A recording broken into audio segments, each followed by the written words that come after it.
por venir a este encuentro de reflexión que es tan importante porque estamos viviendo en la iglesia un proceso que nos implica a todas y a todos en este momento y del cual pues dependerá mucho también el futuro del modelo eclesial que querramos construir, que es el modelo sinodal. Voy a hablar sobre la iglesia constitutivamente sinodal y misionera. La iglesia ha sido convocada a un sínodo, como sabemos, y el proceso está profundizando la recepción del Concilio Vaticano II y nos pide que discernamos la siguiente pregunta: ¿qué pasos nos invita a dar el Espíritu para crecer como iglesia sinodal en misión? ¿Qué pasos nos invita? Sin embargo, no es algo nuevo. Esto, desde la tradición de la iglesia, ya existe la práctica sinodal. Aún así, hay muchos desafíos que se están viviendo a nivel global, no solamente en disparidades culturales, sino en las resistencias también al cambio y al Concilio Vaticano II.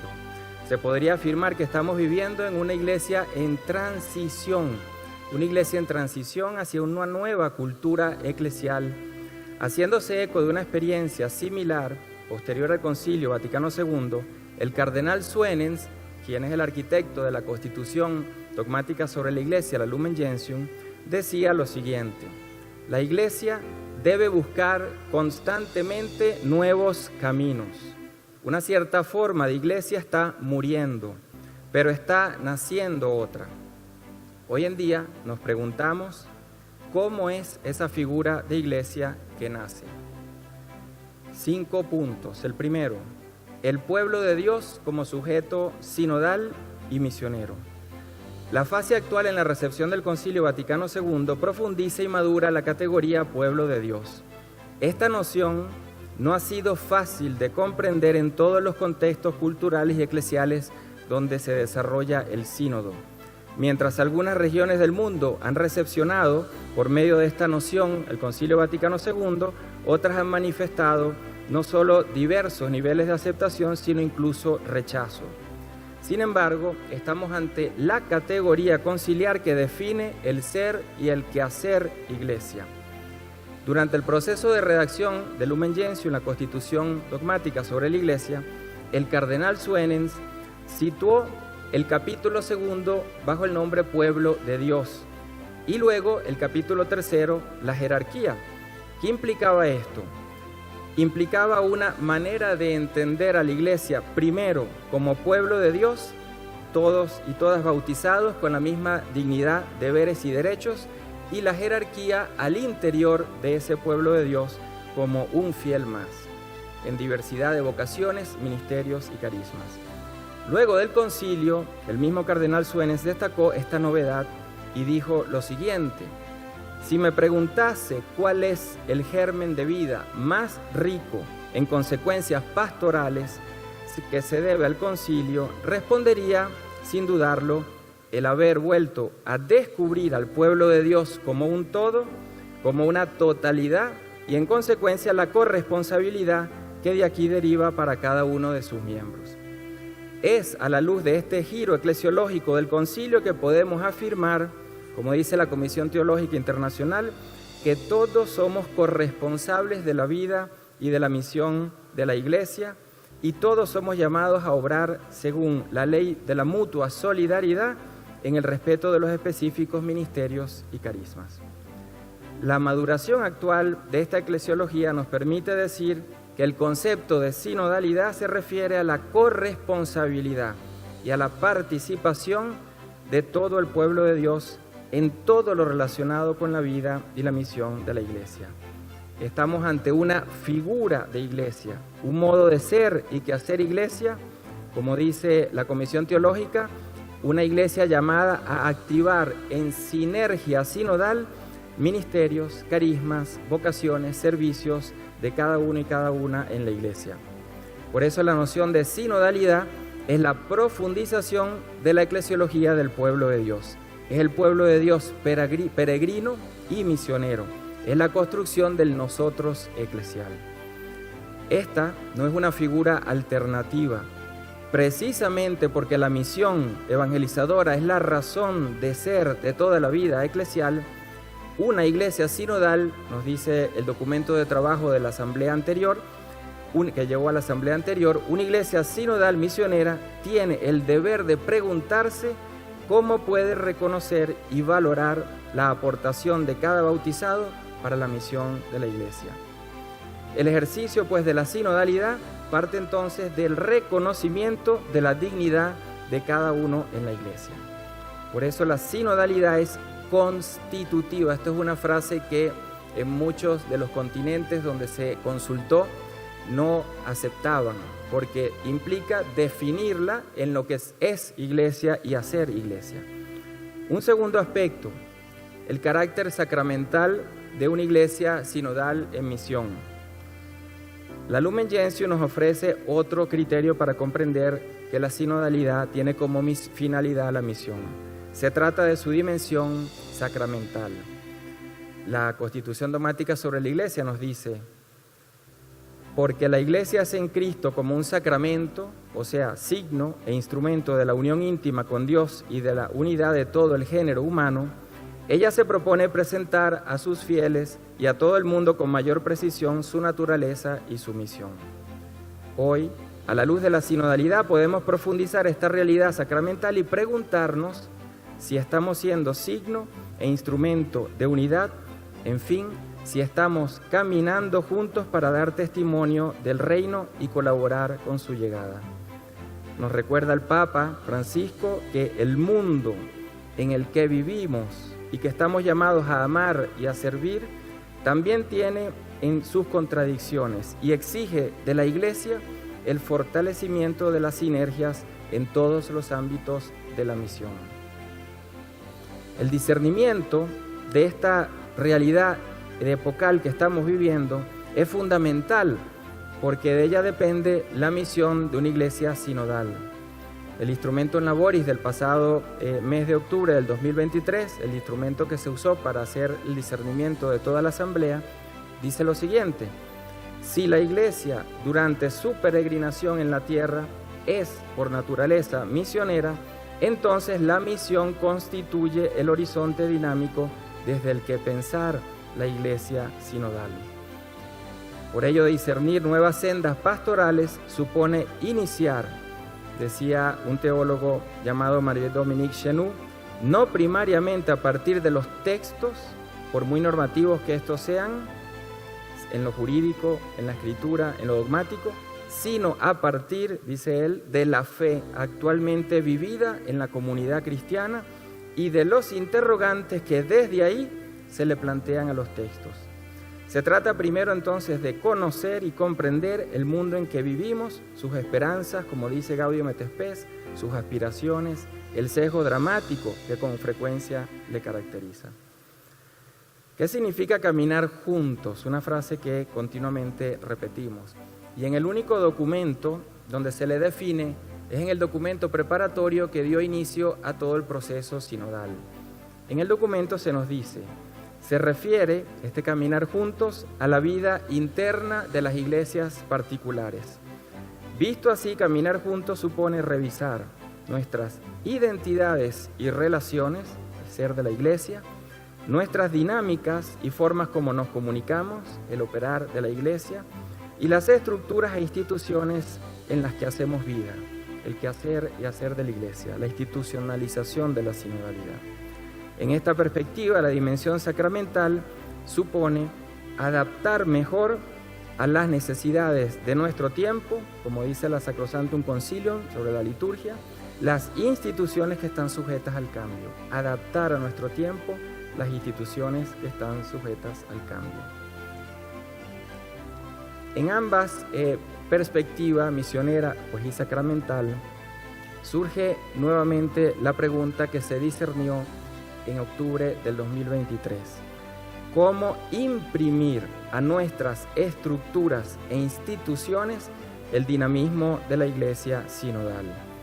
El reto es hacer de la sinodalidad una dinámica institucional que no dependa de quien esté en un momento determinado ejerciendo una posición de autoridad, sino que toda ella, la iglesia, se vaya haciendo conforme a un modelo institucional no clericalista, sino sinodal. Un tercer aspecto, ¿cuál es la eclesiología que está en este proceso siendo usada y que da forma a todo el proceso? El pueblo de Dios en un lugar y al interior del poliedro eclesial global. ¿Qué significa esto?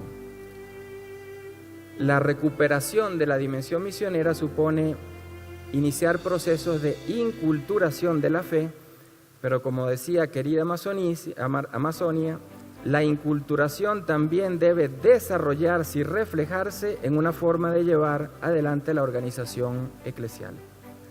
De otro modo, la transmisión de la fe no responderá a los signos de los tiempos actuales, ni conectará con las culturas emergentes en este cambio de época que estamos viviendo, porque habremos permanecido caminando en un mundo cultural que ya no existe. Partir de cada iglesia local, de cada diócesis, revela un modelo de la iglesia como iglesia de iglesias, el modelo del primer milenio, a diferencia del modelo del segundo milenio, que era una iglesia universalista. Esto ha sido experimentado y madurado a lo largo del proceso sinodal, pero no a partir de un concepto, sino desde la interacción entre los sujetos que han participado, que han sido consultados, que han vivido el proceso en los distintos continentes y que habitan desde ahí el poliedro eclesial.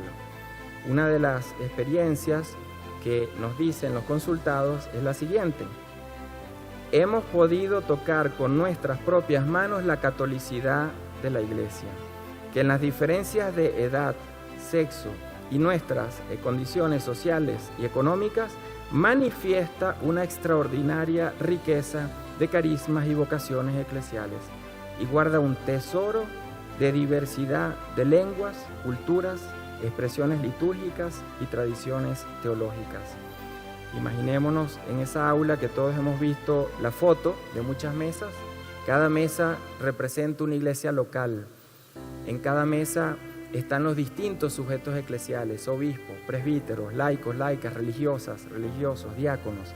Y en esa interacción entre todos ellos se va dando una dinámica que desde la escucha pasa al discernimiento y luego del proceso que termine, las decisiones. La sinodalidad, por tanto, no es algo optativo, es algo, como vengo diciendo, constitutivo de la Iglesia. 4. Esto supone nuevos modos de relacionarnos, nuevos modos corresponsables para una misión compartida. La relación entre sinodalidad y misión permite reconocer que no estamos ante un mero método, sino ante un modo de proceder que hace iglesia, que genera el nosotros eclesial. Teológicamente esto es posible cuando vivimos desde el tejido relacional que brota de la noción del Concilio Christi Fideles, fieles, cuyo fundamento se encuentra en la dignidad bautismal. Cuando se discutía los textos del concilio, Monseñor Deschmet, uno de los voces más importantes del concilio, decía: todos somos fieles, no son solo los laicos fieles, porque desde ahí se entiende la igualdad de la dignidad que del bautismo tenemos todas y todos. Por eso, hablar de fieles en este contexto y viendo esas mesas nuevamente donde hay una diversidad de sujetos supone ese derecho por igual de todos a la palabra y derecho por igual de todos a ser escuchados y a escuchar. Una cita que nos ayuda a comprender lo que va cambiando es en el decreto sobre el laicado del Concilio Apostólica Autocitatem, cuando dice que el apostolado de los laicos y el ministerio pastoral se completan mutuamente. Muchas traducciones erran al traducirlo como complementan. Se completan mutuamente, es decir, nos necesitamos constitutivamente los unos a los otros para poder ser sujetos en la iglesia, para poder construir iglesia. También aparece en el proceso sinodal este hecho, cuando los consultados pidieron que se invite a cada persona a que asuma su propio carácter incompleto, es decir, la conciencia de que para llevar a cabo la misión todos son necesarios, o dicho de otro modo, que la misión tiene también una dimensión constitutivamente sinodal en la que nadie puede estar exento. En virtud de esto, se usa en el sínodo la palabra corresponsabilidad, pero con un añadido, corresponsabilidad diferenciada, una expresión que supone cada uno desde sus propios ministerios, carismas, servicios y dones, pero todos en esa relación orgánica en la que ninguno puede faltar para que se realice la vocación en cada uno de nosotros.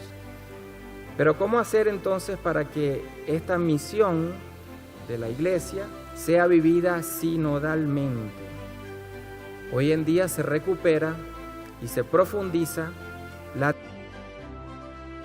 teología y la práctica del sensus fidei, del sentido de la fe de todos los fieles. No solo la teología, sino también la práctica de esta forma de ser iglesia a partir del sentido de la fe de todos los fieles. Por eso, quinto y último punto, esto supone dinámicas comunicativas, formas de comunicarnos y discernir en conjunto. A través de esta práctica del sensus fidei, la sinodalidad nos ofrece un modo de proceder que refuerza la dimensión comunitaria y vinculante de la misión. En lugar de una misión pensada y llevada a cabo por unos pocos especialistas, todos somos llamados a ser sujetos, protagonistas. Se pone en marcha, a través de esta práctica, el hecho, dice la Comisión Teológica Internacional, que la vida sinodal de la Iglesia se realiza gracias a una efectiva comunicación de fe, de vida y de compromiso misionero puesta en acción entre todos sus miembros. Siempre esta idea de la totalidad de los fieles en la Iglesia y no de un grupo dentro de esa totalidad orgánica en la que cada uno es necesario para que el otro se pueda realizar en su propia vocación. Decir una iglesia sinodal es una iglesia de la escucha, como ha dicho el Papa Francisco, supone que el acto de escucha va configurando un modo de ser iglesia, va configurando una relación entre todos los sujetos de la iglesia y va configurando un modelo teológico y cultural de ser iglesia. A esta visión dinámica de ser y hacer iglesia se ha contribuido a través de la recuperación de esta dimensión neumatológica del espíritu, que es la base para la teología y la práctica del sensus fidei. A través de la sinodalidad hoy se recupera esta dimensión del espíritu y no solo cristocéntrica de la iglesia. ¿Qué significa esto? El texto de Lumen Gentium 12, la Constitución Dogmática sobre la Iglesia, en el número 12 dice: el mismo Espíritu Santo no solo santifica y dirige el pueblo de Dios mediante sacramentos y ministerios y le adorna con virtudes, sino que también distribuye sus gracias entre quienes quiere, entre los fieles de cualquier condición, distribuyendo a cada uno según quiere el Espíritu sus dones. Este texto, desde que inicia el Papa Francisco su pontificado, en la primera entrevista que hace Antonio Spadaro, dice que este es el texto clave para él, para comprender su eclesiología. Justo cuando empezamos el sínodo, en la primera reunión que tuvimos antes de la inauguración, el mensaje del Papa fue Lumen Gentium 12. Ahí está el giro eclesiológico nuevo. El mismo Espíritu, dice el texto, no solo santifica y dirige al pueblo de Dios mediante los sacramentos y ministerios, sino a través de los dones que Él quiere dar. En las mesas, la escucha supone eso. No solo a través de los ministros, no solo a través de los sacramentos como mediaciones, se encuentra y se escucha la voz del Espíritu. Una de las novedades de este texto de Lumen Gentium 12 es que ofrece un modelo eclesial basado en la coexistencia y corresponsabilidad de diversos sujetos. Ofrece modos de relacionarnos, ofrece modos de comunicarnos, de géneros, de ministerios y de carismas, y en esta dinámica se va haciendo iglesia. La recuperación de esta dimensión neumatológica está relacionada con la maduración hoy en día de la eclesiología del pueblo de Dios. La sinodalidad es la maduración, la profundización de una iglesia, pueblo de Dios, capítulo 2 de Lumen Gentium, a la luz de Lumen Gentium 12, el sensus fidei. Por eso, la relación que hemos visto en esas mesas y a lo largo de toda la consulta simboliza la mediación, el lugar a través del cual el Espíritu se manifiesta cuando se activa a través de dinámicas comunicativas como la escucha en común, el discernimiento en común. El Espíritu se activa en esa mediación del trabajo en conjunto, una novedad de la recepción actual. Hoy en día se destacan algunas de estas dinámicas para poder hacer una iglesia sinodal. Consultar, que fue la primera acción que se hizo en todo el proceso sinodal, escuchar la interacción que se fue dando en cada mesa a lo largo del proceso sinodal, y luego otras dinámicas como dialogar, discernir en común, tomar consejos, elaborar decisiones y rendir cuentas. Pensemos que en cada una de esas mesas estaban sentados cardenales de la curia que nunca escuchaban y tenían que estar 3 semanas hablando pocos minutos y escuchando muchas horas. 3 semanas practicando una escucha. En alguien que no escucha, cambia, al menos aporta. Y yo siempre pongo el ejemplo que tuve con un cardenal. Los peritos, los teólogos no estamos en las mesas, estamos elaborando los documentos. Pero antes del sínodo, cuando se hizo uno de los documentos, se hizo usando el método de la conversación en el espíritu. Los documentos no se construyen entre 2 o 3 personas, sino a través del método de la conversación en el espíritu. Y un cardenal decía en una de las mesas: aquí no se habla del diaconado femenino. Como eran varias personas en la mesa, porque no estaba solo, empezamos a hablar todos los que estaban ahí. Se tuvo que quedar callado y escuchar, ¿no?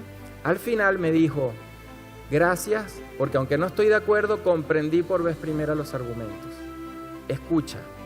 La escucha permite la apertura para poder entonces iniciar un proceso de diálogo, de discernimiento en común. Esto es lo que pone en práctica eso que al inicio decía. El capítulo 2 de Lumen Gentium sobre pueblo de Dios se entiende como esa totalidad a través del cual se lee el capítulo 3, el 4 y el 5, jerarquía, laicado, vida religiosa. Es la puesta en práctica de la eclesiología del capítulo 2. En otras palabras, dice Lumen Gentium 12, es en esa totalidad de los fieles donde se manifiesta la unción del Santo, es decir, el Espíritu. Esto supone aprender a escuchar. Dice el documento de la etapa continental, en tantos consultados que participaron en muchos continentes, esto requiere que reconozcamos a los demás como sujetos de su propio viaje, sujetos de su propio viaje. Al no escuchar, las respuestas a las dificultades de los fieles no abordan la esencia de los problemas que viven y se convierten en un moralismo vacío, como ha dicho el Papa Francisco. Esto no es fácil, no es un modo de proceder fácil, ha encontrado muchas resistencias. Fuera del ámbito latinoamericano, esta eclesiología es algo que no se ha vivido y por tanto implica no solamente entenderla, sino que les cambia las maneras de relacionarse.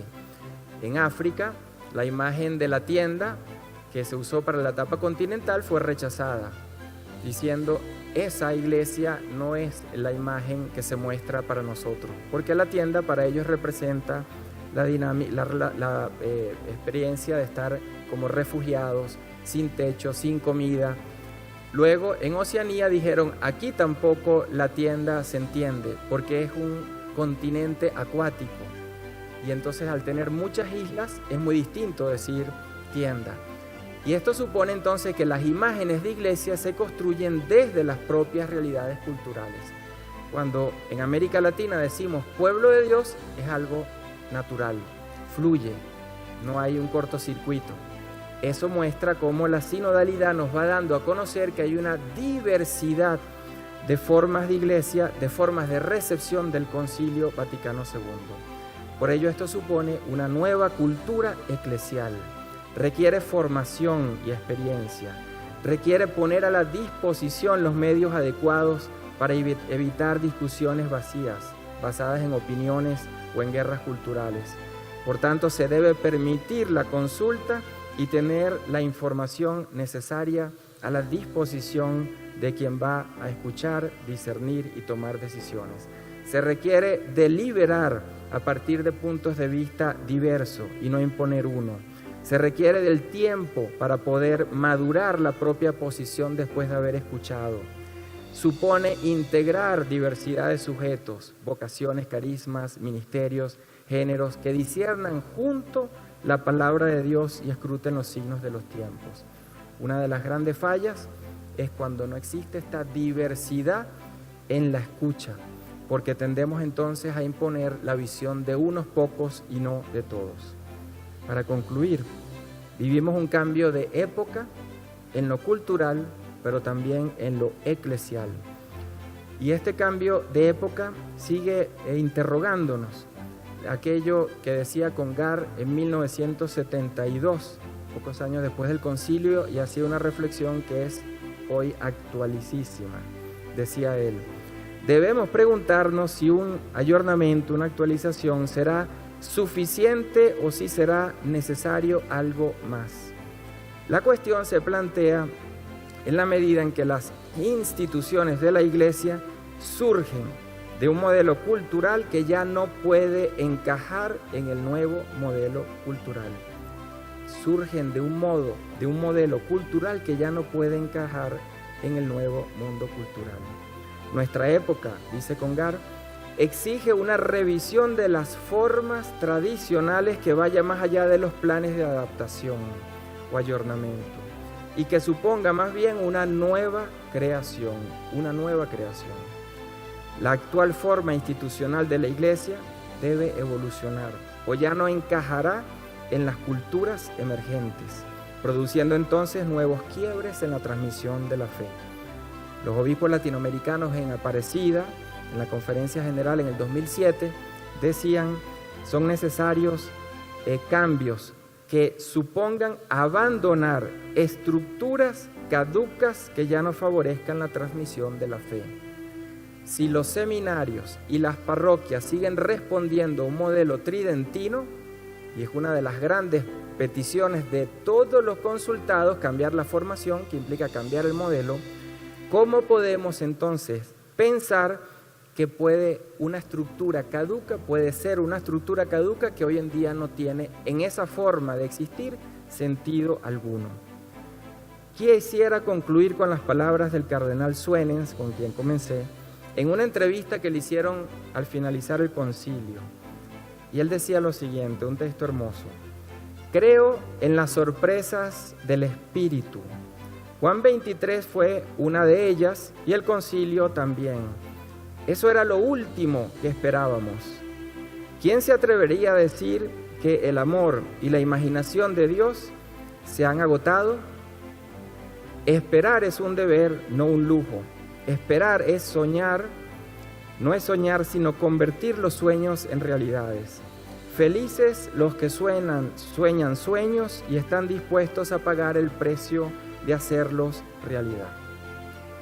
Hoy nos preguntamos si queremos convertir en realidad el sueño de una iglesia sinodal en misión, pero siendo conscientes que la sinodalidad, como dijo el Papa a su diócesis de Roma, antes de la inauguración del sínodo, la sinodalidad expresa la naturaleza de la iglesia, su forma, su estilo, su misión, pero evitando que se considere un título entre otros.